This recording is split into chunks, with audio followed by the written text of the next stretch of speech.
Mesdames, Mesdemoiselles, Messieurs, bonjour et bonsoir selon l'heure à laquelle vous nous suivez. Merci de votre fidélité à nos rencontres de l'étude biblique. Nous avons eu, ou plutôt acquis une sainte habitude d'avoir décidé de nous rencontrer au cours de ces moments agréables où nous constituons en une école, en une équipe des disciples décidés à apprendre toujours et davantage auprès du Maître qui est Jésus-Christ. Donc nous sommes des disciples de Jésus-Christ. Jésus-Christ est notre Maître. Nous voulons qu'il nous enseigne les Écritures, qu'il nous révèle les Écritures, qu'il nous forme au travers des Écritures, qu'il nous corrige au travers des Écritures. Et j'espère que aujourd'hui encore nous allons passer de moments agréables. Et notre thème de ce jour sera une fois de plus au sein de l'église locale. Là, nous sommes déjà dans l'église locale. Et nous allons encore nous acheminer, nous allons encore évoluer, nous allons encore marcher pendant un moment considérable qui va se situer au cours de nos rencontres d'études bibliques. Et ce moment, nous allons demeurer dans l'église locale. Parce que l'église locale est une institution biblique très importante qui est nécessaire pour nous, que nous puissions en saisir le fonctionnement, que nous puissions en saisir le contenu, que nous puissions en connaître les participants, les membres, les sympathisants, les croyants, et en plus définir ce que sont les rôles des uns et des autres. Arriver à déterminer les tâches des uns et des autres au sein de l'église locale. Et pour cela, le thème de ce jour sera le service dans l'église locale. La grande idée, ou plutôt l'idée principale que nous devons retenir est que le Seigneur Jésus-Christ nous a sauvés pour servir. Donc nous sommes sauvés pour servir. Je vais dire encore, chacun d'entre nous est sauvé pour servir. Et la meilleure façon de servir, que soit le Seigneur, que soit le prochain, c'est de se retrouver au sein d'une église locale, là où on va pouvoir se rendre utile à la communauté, utile à tout le peuple de Dieu, utile à tout celui qui vient, qui s'attend à ce que Dieu fasse quelque chose de merveilleux, d'admirable, d'agréable pour lui. Et ce sera fantastique, extraordinaire et aussi merveilleux quand Dieu peut maintenant se servir de ce que lui-même a racheté, a sauvé, comme si lui-même aurait été là pour le faire. Donc, Dieu a choisi aujourd'hui d'agir au sein de l'église locale au travers de ceux qu'il a sauvés. C'est ainsi que vous et moi, la meilleure façon pour chacun d'entre nous de servir, c'est de se trouver dans une église locale. Et comme nous l'avons vu dans nos prestations précédentes, nous avons vu qu'il était nécessaire pour chaque chrétien d'appartenir à une église locale. Pourquoi? Parce que la croissance harmonieuse et même l'épanouissement spirituel de ce chrétien dépend de l'église locale. C'est tout à fait difficile d'être un électron libre, c'est-à-dire d'être tout seul. C'est privé de la communion des saints, c'est privé de l'ensemble de ce que Dieu a sauvé, a racheté, et de ceux qui s'unissent autour de son nom et en son nom, selon que lui déclare que là où 2 ou 3 sont réunis à mon nom, je suis là au milieu d'eux. Ça, c'est la déclaration du Seigneur lui-même. Et elle est solennelle. Elle n'a point changé parce que celui qui a fait la promesse est fidèle. Et il veille toujours sur sa parole pour l'accomplir. C'est-à-dire que quand 2 personnes se mettent ensemble au nom du Seigneur, automatiquement, le Seigneur est là au milieu d'eux, parce que c'est comme ça qu'il l'a déclaré. Et cela est bénéfique pour la croissance harmonieuse des enfants de Dieu. Cela est bénéfique pour l'épanouissement spirituel des enfants de Dieu. Et l'église locale, c'est un cadre approprié pour les chrétiens de donner ce qu'il a reçu de Dieu et aussi de recevoir des autres ce qui lui manque. Vous comprenez, bien-aimés? Donc, lorsque nous allons dans l'église locale, il se passe des choses merveilleuses. C'est-à-dire que là, on va se découvrir avec des grâces, avec des dons que Dieu nous a accordés. Et là, nous allons aussi trouver et rencontrer d'autres bien-aimés que Dieu a bénis avec des dons et avec des grâces que nous n'avons pas, mais que eux ont reçu de la part du Seigneur et qui nous seront aussi bénéfiques et qui nous seront aussi d'une utilité tant bien salutaire que matérielle, physique ou même spirituelle.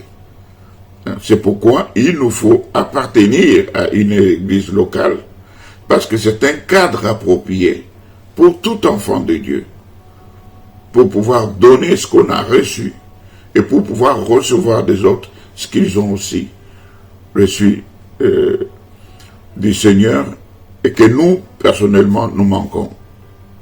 Et là-dessus, ce que je vais dire, je dirais à mon premier point, c'est que chaque chrétien a reçu au moins un don du Seigneur.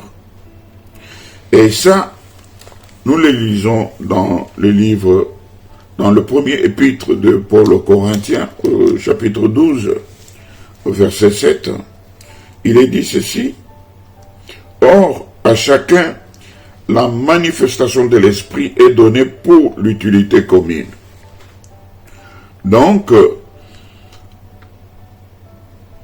dans l'église locale,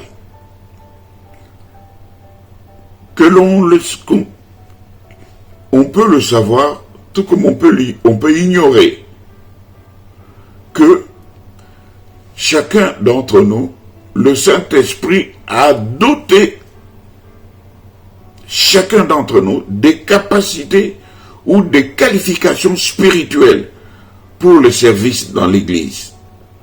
Donc, pour nous découvrir ces capacités, pour nous découvrir ces qualifications spirituelles, pour nous découvrir ces dons que le Saint-Esprit nous a donnés, nous a accordés, et il nous faut nous retrouver, nous situer dans le cadre spécifique qui est l'Église locale.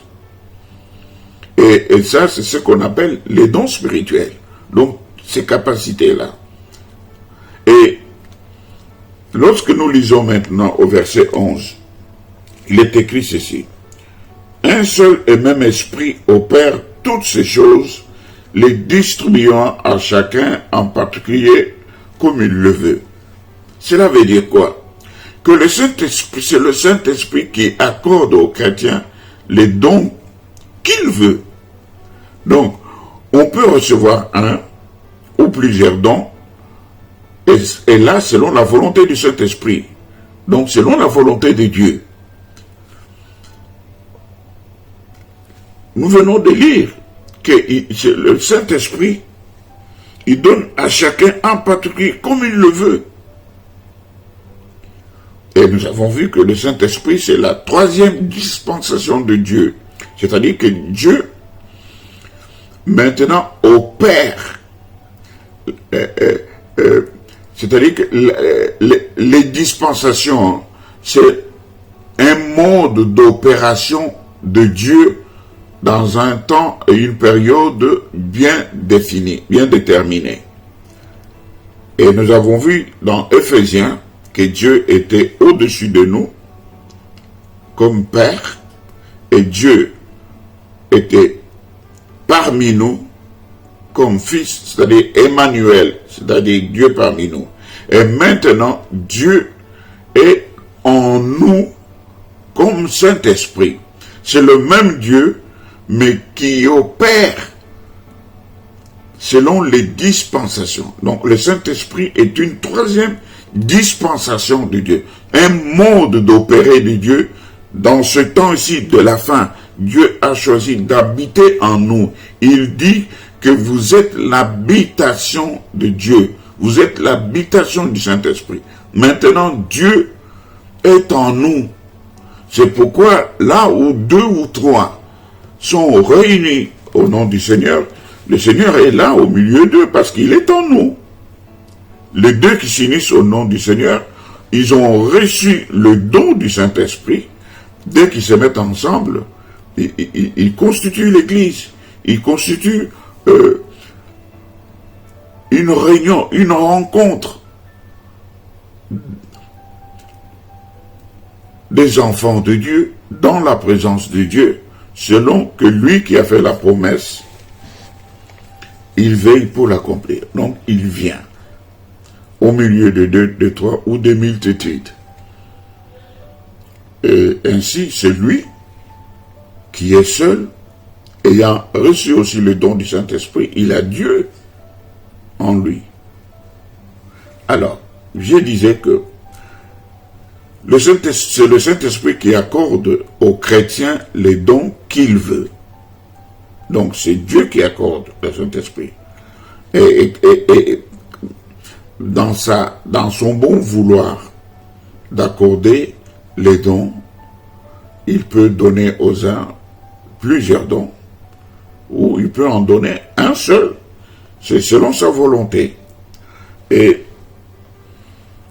lorsque nous lisons maintenant au verset 14 jusqu'au verset 26, nous nous rendons compte ici qu'il n'est pas bien de convoiter les dons des autres, l'enfant de Dieu, ni de les mépriser parce que nous n'en avons pas. Cela n'est pas une bonne chose. Donc j'ai dit du verset 14 au verset 26, en lisant, nous voyons une liste des dons et une attitude des enfants de Dieu. Je voudrais bien expliquer cela. C'est-à-dire que nous sommes comme des membres dans un corps. Et dans ce corps, le Seigneur a permis une complémentarité dans la fonction de chaque membre dans le corps, de chaque organe dans le corps. Aucun organe n'est plus indispensable que l'autre. Tous sont complémentaires. À telle enseigne que l'œil ne peut bien fonctionner que s'il est sur la tête et que la tête peut, comment dirais-je, être portée par le cou et que le cou peut être fixé sur le tronc et que il y a les membres, il y a les bras, il y a les jambes, parce que pour voir quelque chose qui est à 100 mètres, il faudra que les pieds vous approchent jusque plus près de là où se trouve l'objet pour que vous puissiez l'identifier. Par exemple, pour manger, vous n'allez pas envoyer la bouche, dire que bon, puisque tu as faim, va chercher à manger. Non. Les pieds vont pouvoir porter la bouche jusque là où il y a la nourriture et les mains vont pouvoir prendre la nourriture et porter à la bouche et la bouche va pouvoir mâcher, avaler et ainsi tout le cycle complet fonctionnera ainsi. C'est pour dire que la fonction ou le fonctionnement de chaque membre dans le corps est complémentaire à l'autre. Et cela nous amène à conclure que nous ne devons pas convoiter les dons ou la grâce des autres que nous n'avons pas. Nous n'avons pas à mépriser les dons qui sont dans les autres que nous n'avons pas. Parce que c'est le Saint-Esprit qui les donne comme il veut. Donc, en lisant cette partie de notre chapitre, à partir du verset 14 au verset 26, nous voyons qu'il y a cette attitude qui n'est pas recommandable pour les enfants de Dieu au sein d'une église. En prenant l'exemple de la fonctionnalité des organes au sein d'un corps. Donc, le don est accordé gratuitement, ça c'est important, nous devons le savoir. Et celui qui accorde le don, c'est le Saint-Esprit. Et comprenez bien que le don, ce n'est pas une mérite, c'est un mérite d'un homme quelconque, d'un monsieur quelconque, ou d'une dame, d'un frère ou d'une sœur quelconque. Ce n'est pas que lui a mérité cela, que Dieu le lui a donné. Non, non. C'est gracieusement, c'est gratuitement que Dieu a décidé d'accorder à l'un tout comme à l'autre un ou plusieurs dons. Donc Dieu le fait selon sa souveraineté, en toute liberté, et il accorde ces dons gratuitement. Et quelque part, je voudrais nous dire que ce que nous avons reçu gratuitement, sachons aussi le donner gratuitement. Ne nous en glorifions pas. N'en faisons pas une source de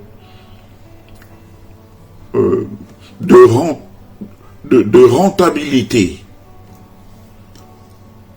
Ne nous servons pas des dons de Dieu pour pouvoir les monnayer. Nous avons reçus gratuitement. Ceux qui monnaient les dons qu'ils ont reçus, ce sont des charlatans. Ce sont des diseurs de bonne aventure. Ce sont les serviteurs du ventre. Et ceux-là, ils déclenchent souvent la colère de Dieu. C'est-à-dire que s'ils ont commencé par l'esprit, et là, on voit clairement qu'ils terminent dans la chair.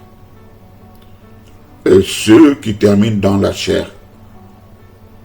Leur condamnation a été déjà signée. C'est la mort. Non seulement la mort physique, mais beaucoup plus la mort spirituelle, ce qui est très regrettable. Parce que la Bible déclare que sert-il de gagner le monde entier si au final on perd son âme? Ça ne servirait à rien de vouloir monnayer le don reçu gracieusement de Dieu pour le plaisir, pour le bonheur terrestre, pour enfin perdre son âme. Ça, moi, une personne qui se comporterait de la sorte, moi, je dirais, il n'a pas le Saint-Esprit. Et nous allons pouvoir attaquer notre deuxième point, qui nous amènera à voir les différentes sortes de dons du Saint-Esprit. Et les dons du Saint-Esprit servent à l'édification de l'Église. Selon 1 Corinthiens, chapitre 14, verset 12. Donc, Dieu donne ces dons dans un unique but, à ce que ces dons ne servent qu'à l'édification de l'Église, à l'édification des saints, à l'édification de tous ceux qui viennent vers Dieu. Parce que Dieu ne renvoie pas dehors tout ce qui vient à lui. Et il permet que là où les gens sont unis en son nom, Dieu vient pour déverser des dons, des bénédictions en abondance, en se servant de ceux à qui il a distribué ces dons. Donc, retenons que les dons du Saint-Esprit, donc les dons spirituels, servent à l'édification de l'Église. Ce n'est pas du bâtiment, mais à l'édification du peuple de Dieu, des enfants de Dieu, selon leurs attentes, selon leurs besoins, avec lesquels ils vont vers le Père. Les besoins qui les poussent à aller chercher le Père. Et ces dons sont accordés non pour un profit personnel, mais c'est pour l'unité commune. Et là, c'est selon 1 Corinthiens 12 que nous avons lu au verset 7.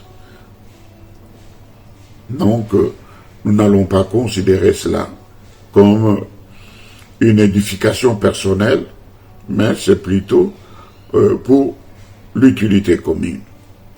Et lorsque nous lisons Romains au chapitre 12, du verset 6 au verset 8, nous voyons quelques dons que le Seigneur distribue. Nous voyons au sein de l'Assemblée qu'il y en a qui prophétisent. Nous voyons ceux à qui Dieu a mis la disponibilité de servir. Ils sont tout le temps à côté de l'homme de Dieu, l'accompagnant dans des missions qu'il fait, dans des maisons, dans la visite des enfants de Dieu, et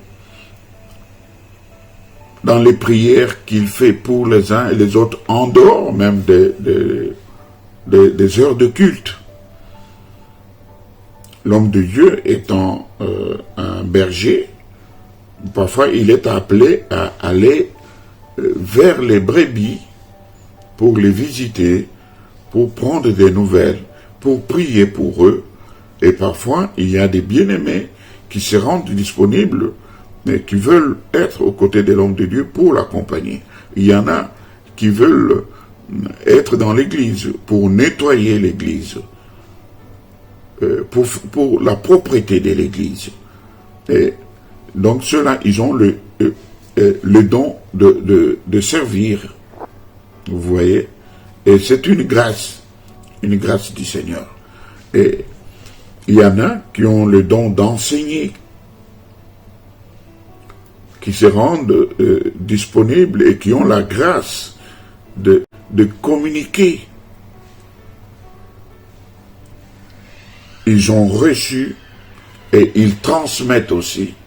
Ils éduquent, ils enseignent, ils forment, ils exhortent, et ils prêchent les Saintes Écritures, la parole de Dieu, sous l'inspiration du Saint-Esprit. Il y en a qui veulent aller vers les uns les autres pour les encourager, pour encourager ceux qui sont tombés, les aider à pouvoir se relever, pour pouvoir encourager ceux qui sont malades et qui désespèrent par des prières, par des visites. Cela reconforte ceux qui sont faibles dans la foi. Et il y a cette catégorie de bien-aimés qui vont les encourager. Ils ont reçu cette grâce lorsqu'ils ouvrent la bouche. C'est avec des paroles d'encouragement. Et lorsqu'il parle à un bien-aimé, vous verrez que quelque temps après, celui à qui on a parlé, mais il est épanoui, il est tout d'un coup, il va bien, il se sent bien, et c'est parce que celui qui est allé le voir lui a parlé avec des paroles d'encouragement. Ça, c'est aussi un don que les uns et les autres d'entre nous ont reçu, mais que tout le monde n'a pas reçu, mais qui peut être une spécificité de certains enfants de Dieu. Mais il y en a d'autres qui ont la grâce d'exhorter, il y en a qui ont la grâce d'exercer la libéralité, il y en a qui ont la grâce de diriger, il y en a qui ont la grâce de secourir les malheureux. Vous voyez toutes ces choses. Quand on les fait, du moment qu'on est dans le Seigneur, cela prend un sens. Cela réjouit le cœur du Seigneur. Mais si on fait toutes ces choses et qu'on n'a pas Christ en soi, cela, excusez-moi les termes, ce sont des œuvres humanitaires. Et Dieu n'a que faire des œuvres humanitaires. Mais les œuvres de la charité, parce que la charité, c'est une vertu divine. C'est une grâce, c'est un don que Dieu a mis dans le cœur. C'est l'amour qui fait que on peut partager ce que l'on a avec celui qui en manque, sans murmurer, sans espérer de recevoir aussi en retour, selon qu'il est écrit qu'il y a plus de joie à donner qu'à recevoir. Donc les gens qui exercent ces dons, ils ont la charité, ils ont l'amour. Et ils accomplissent ces actes sans pouvoir espérer que cela leur soit rendu d'une façon ou d'une autre. Et lorsque nous allons aussi dans maintenant 1 Corinthiens chapitre 12,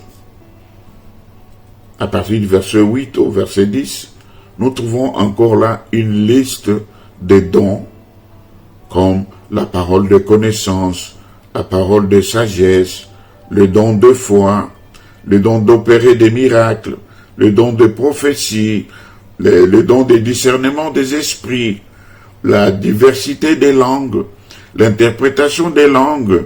Tous ces dons, c'est le Saint-Esprit qui les donne aussi. Vous voyez? Et ceux qui ont la grâce de recevoir ces dons, ils ne peuvent pas prévaloir les avoir reçus par leurs propres efforts, ni par leur mérite. Mais ils les ont reçus selon la grâce de Dieu seul, qui les donne à qui il veut, comme il veut et autant qu'il veut. Et de même, si nous continuons au verset 28 à 30, toujours dans 1 Corinthiens, nous voyons qu'il y a des... en parcourant les Écritures, nous voyons qu'il y a des apôtres. Et qu'est-ce que la Bible déclare? Puisque si vous voulez que nous puissions lire, cela est mieux aussi. Il dit ceci: et Dieu a établi dans l'Église, premièrement des apôtres, secondement des prophètes, troisièmement des docteurs, ensuite ceux qui ont le don des miracles, puis ceux qui ont le don de guérir, de secourir, de gouverner, de parler des diverses langues. Tous sont-ils apôtres? Tous sont-ils prophètes? Tous sont-ils docteurs? Tous ont-ils le don des miracles? Tous ont-ils le don des guérisons? Tous parlent-ils en langue?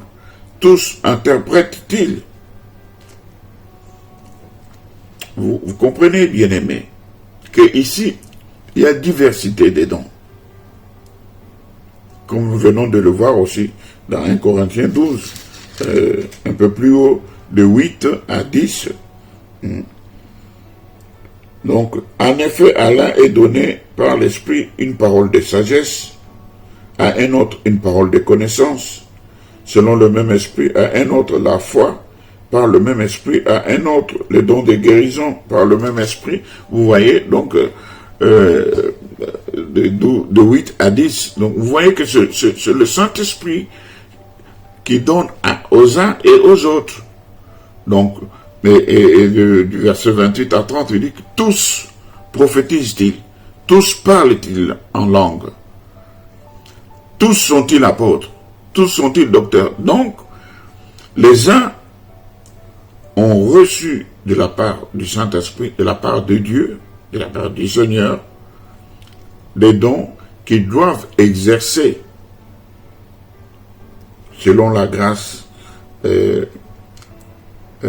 que Dieu a répandue sur les uns et sur les autres dans le but de l'utilité commune. Et lorsque nous lisons aussi 1 Pierre au chapitre 4, 1 Pierre chapitre 4,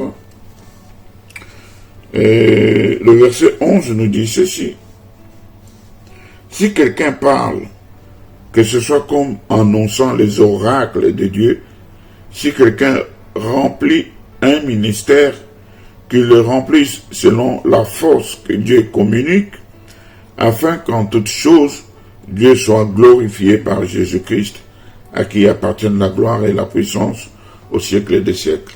Ici, il s'agit spécialement des ministres de Dieu, qui reçoivent aussi des dons du Seigneur pour être apôtres, pour être prophètes, pour être évangélistes, pour être pasteurs et pour être docteurs. Et Dieu leur accorde ces dons pour l'édification de l'Église. Pour l'édification de l'Église. Et ça aussi, c'est Dieu qui, selon son bon vouloir, permet que les hommes aient la grâce d'exhorter, de prêcher, de prophétiser, de servir, même aux tâches matérielles, comme les diacres, au sein de l'église locale. Tout ça, c'est la grâce de Dieu qui est accordée aux uns aux autres. Et pour se découvrir, pour découvrir qu'on a ces dons, il faut être dans une église locale. Il y a des personnes qui sont dans l'église locale, parfois qui ne connaissent pas les dons qu'ils ont. Ils viennent, ils s'assoient sur le banc, ils écoutent les prédications, ils reçoivent leur part, et puis ils s'en vont. Cette catégorie de personnes, c'est au ministre de Dieu, maintenant, ce que nous venons de citer. c'est au ministre de Dieu de découvrir dans les uns et dans les autres les dons que Dieu a placés en eux, de les faire ressortir pour que ces bien-aimés deviennent utiles pour l'utilité commune. Vous voyez? Donc, c'est à l'homme ou un qui a un coup d'œil, qui a le discernement, de voir parmi le peuple de Dieu les grâces qui sont dans les uns et dans les autres. Parfois, il y en a qui ont ces grâces, mais qui s'ignorent, ou qui ont honte, qui se gênent, qui ont la peur du qu'en dira-t-on, et ils commencent à étouffer ces dons parce que ils ont peur du jugement des autres. Et maintenant, c'est à l'homme ou un de pouvoir découvrir ces dons et d'aider les bien-aimés à pouvoir les entretenir pour qu'enfin ils deviennent utiles à la communauté. Et cela nous amène à pouvoir découvrir les uns les autres nos dons. Beaucoup de chrétiens ne s'engagent pas dans le service parce qu'ils ne connaissent pas le don qu'ils ont reçu de la part de Dieu. C'est ça aussi une attitude qui est reprochable. Parce que de soi-même, on n'est pas arrivé à connaître ou à comprendre la grâce ou le don qu'on a reçu de Dieu. On hésite, on se réserve, on se dit, non, je ne suis pas capable, ça c'est réservé aux autres, pas à moi. Mais tout simplement parce qu'on ignore les dons qu'on a reçus de Dieu. Beaucoup ne connaissent pas. Et Dieu a donné à l'Église des ministères pour aider les chrétiens à découvrir les dons qu'ils ont reçus de la part de Dieu. Donc, c'est comme je le disais, c'est le ministre de Dieu qui va devoir observer le peuple de Dieu, les uns les autres, pour les aider à se découvrir, à comprendre ce qu'ils ont reçu de Dieu comme grâce. Donc, ces ministres, ce sont les apôtres, ce sont les prophètes, ce sont les évangélistes, ce sont les docteurs. Et cela selon Éphésiens chapitre 4, versets 11 à 12, ou même si nous descendons plus bas. Et ne jamais oublier le caractère ou l'élément primordial qui est la prière. Parce que la prière est aussi un moyen efficace pour connaître ce que nous avons reçu de la part du Seigneur. Car une fois le don reçu de Dieu révélé, le chrétien doit immédiatement se mettre au travail. Donc, c'est ça ce que nous devons avoir comme attitude.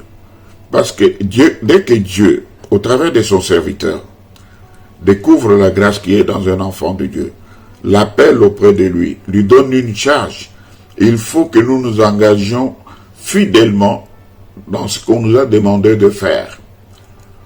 Peut-être nous ne connaissons pas ce que l'homme de Dieu a vu en nous par révélation. Mais c'est en faisant ce qu'il nous a demandé de faire que vont exploser les dons qui étaient cachés en nous. Ils vont ressortir. Ils vont être utiles. Ils vont se manifester. Et dans ce cas-là, ils seront utiles au peuple de Dieu et à toute la communauté. Et ce que nous devons aussi savoir, c'est que quand on a des dons, qu'on ne trouve pas pour autant maintenant qu'on est devenu important, utile, parfois plus que l'homme ouin, plus que le pasteur, plus que le berger, plus que l'ancien. Mais non, parce que nous rendrons compte un jour à Dieu de notre service. Nous rendrons compte de la grâce qu'il nous a accordée, de la manière dont nous l'aurons gérée, de la manière dont nous l'aurons exercé.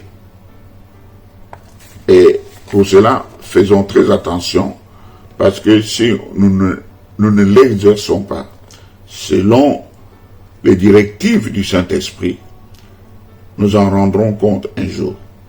Ainsi, lorsque nous lisons, prenons un exemple, Matthieu 25, je vais aller rapidement, il y a beaucoup de versets à lire pour cela, mais je vais en prendre un ou deux. Je cherche dans ma Bible, s'il vous plaît.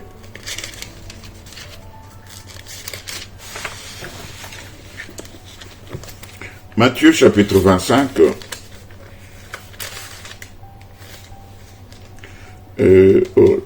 là, ce qui est à lire est abondant. Il dit ceci. Ici, nous sommes dans la parabole des talents. Dans cette parabole, on nous montre ceci, que il en sera comme d'un homme qui, partant pour un voyage, appela ses serviteurs et leur remit ses biens. Il donna 5 talents à l'un, 2 à l'autre et 1 au troisième, à chacun selon sa capacité, et il partit. Aussitôt, celui qui avait reçu les 5 talents s'en alla, les fit valoir, et il gagna 5 autres talents. De même, celui qui avait reçu les 2 talents en gagna 2 autres. Mais celui qui n'en avait reçu qu'un alla faire un creux dans la terre et cacha l'argent de son maître. Longtemps après, le maître de ses serviteurs revint et leur fit rendre compte. Vous pouvez continuer la lecture jusqu'au verset 30. Vous verrez que celui à qui on avait donné 5 talents, il les a fructifiés et il en a donné 5 autres en plus. Et celui qui en avait reçu 2, la Bible déclare qu'on avait donné aux uns et aux autres selon leur capacité, selon ce qu'ils étaient capables de gérer. Et l'autre n'en avait reçu qu'un seul. Il n'en a pas fructifié, il n'en a pas produit un de plus, mais il l'a enterré. Alors, lorsque le maître maintenant est venu, qu'est-ce qu'il a fait? Il a même ravi à celui qui avait donné un pour en donner à celui qui en avait beaucoup, parce qu'il a vu que celui-là a pu le fructifier. Donc, il faut qu'il en ait davantage, parce que il sait comment se rendre utile et le fructifier pour le bien de son maître et pour son bien aussi, parce qu'il est considéré et il réjouit le cœur de son maître. Donc vous voyez de quelle manière nous serons appelés à rendre compte de tous les biens, de tous les dons que nous avons reçus du Seigneur. Donc il y a plusieurs textes à ce propos. Nous pouvons lire dans Luc 19, versets 11 à 26. Et il y a beaucoup de textes, comme je vous l'ai dit. Mais tous ces textes nous montrent que chaque chrétien devra rendre compte un jour à Dieu de ses œuvres et une rétribution, un salaire est prévu par le maître. Celui qui vous a engagé à son service, il a réservé une récompense, un salaire, à chacun selon ses œuvres, selon qu'il aura travaillé. C'est ainsi que nous devons servir avec zèle, avec fidélité, avec intelligence. Et cela, nous le lisons dans Romains chapitre 12, verset 11. Je vais lire rapidement dans ma Bible. Un serviteur zélé qui sert Dieu avec zèle. Romains chapitre 12, verset 11, dit « Ayez du zèle et non de la paresse. Soyez fervents d'esprit, servez le Seigneur. » Voilà. Ça, c'est les serviteurs pleins de zèle. Hébreux chapitre 6, verset 11, nous montre encore comment on peut avoir le zèle et servir le Seigneur avec le zèle. Apocalypse chapitre 3, verset 19, nous devons fuir les paresses, nous devons fuir la paresse, nous devons être fervents, n'est-ce pas, bien-aimés? Et c'est là, dans le service que nous accomplissons pour le Seigneur. Et les serviteurs fidèles, et dans Matthieu 25,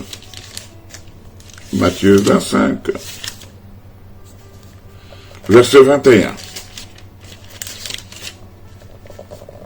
Et là, il est dit, son maître lui dit, c'est bien, bon et fidèle serviteur, tu as été fidèle en peu de choses, je te confierai beaucoup d'autres. Entre dans la joie de ton maître. Vous voyez la récompense. Donc, c'est une capacité avec laquelle nous devons servir le maître.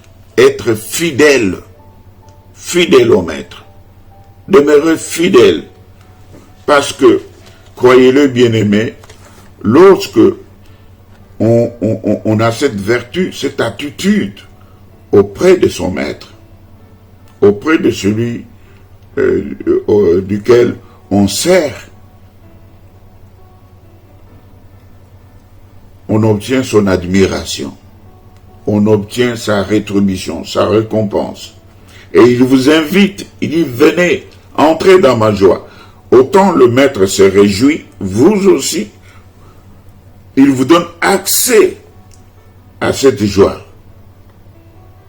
C'est merveilleux, non, n'est-ce pas? Et la dernière attitude de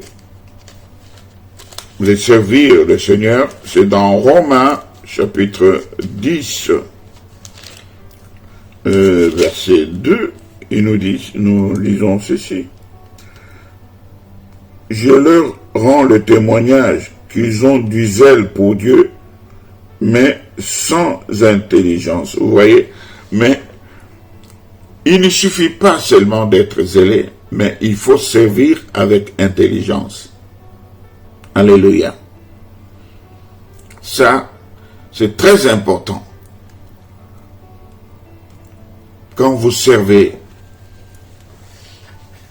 essayez de réunir ces trois attitudes. Essayez d'être cette sorte de serviteur fidèle, de serviteur zélé, de serviteur intelligent. C'est quand on sert avec intelligence, c'est quand on est fidèle au maître, c'est quand on est zélé que on entre dans la joie du maître. Que le Seigneur nous donne aux uns et aux autres d'avoir en nous ces capacités surnaturelles que le Saint-Esprit seul est capable de donner aux uns et aux autres. Et que l'orgueil, que la jalousie, que l'envie ne viennent pas étouffer au milieu de nous ces grâces reçues du Seigneur. Pratiquons-le, exerçons-le. selon l'analogie du Saint-Esprit, pour que nous soyons une bénédiction pour les autres et que nous puissions aussi bénéficier des autres, ce que Dieu a mis en eux. Soyez bénis dans le glorieux nom de Jésus-Christ. Père bien-aimé, je te prie pour chacun de tes enfants que tu as amenés au sein de la bergerie pour que le Saint-Esprit surabonde sur eux, qu'ils soient renouvelés dans la plénitude du Saint-Esprit et que les dons puissent être répandus pour l'utilité commune. Ce n'est que ceux qui entendent et un cœur disposé à recevoir de toi. Et accorde, Seigneur, à ceux qui ont ce cœur et ces mains tendues vers toi, la multiplicité des dons que le Saint-Esprit donne à ton peuple pour l'édification commune. Je vous bénis selon la grâce que Dieu vous a accordée par le Saint-Esprit à écouter cette étude biblique et croyez en ce que Dieu est capable de faire, car il a déjà commencé à agir en vous. Il a mis des dons en vous. Il a mis le vouloir et le faire, la disponibilité de pouvoir rester, écouter tous ces enseignements, accepter de les partager avec nous. Pour l'instant dans vos maisons, mais plus tard, nous nous retrouverons à l'église La Trompette, au 281, rue Faubourg de Poste, à Lille. La référence pour vous y rendre, c'est l'arrêt Calmette du CHR Calmette. Vous descendez à la station métro du CHR Calmette, vous tournez le dos au CHR Calmette, vous allez dans le sens opposé, 3 ou 5 minutes de marche pour les uns et pour les autres, et vous êtes les bienvenus à l'église La Trompette. Soyez bénis chez vous et à très prochainement. Que Dieu vous bénisse. Gloire à Dieu. Amen.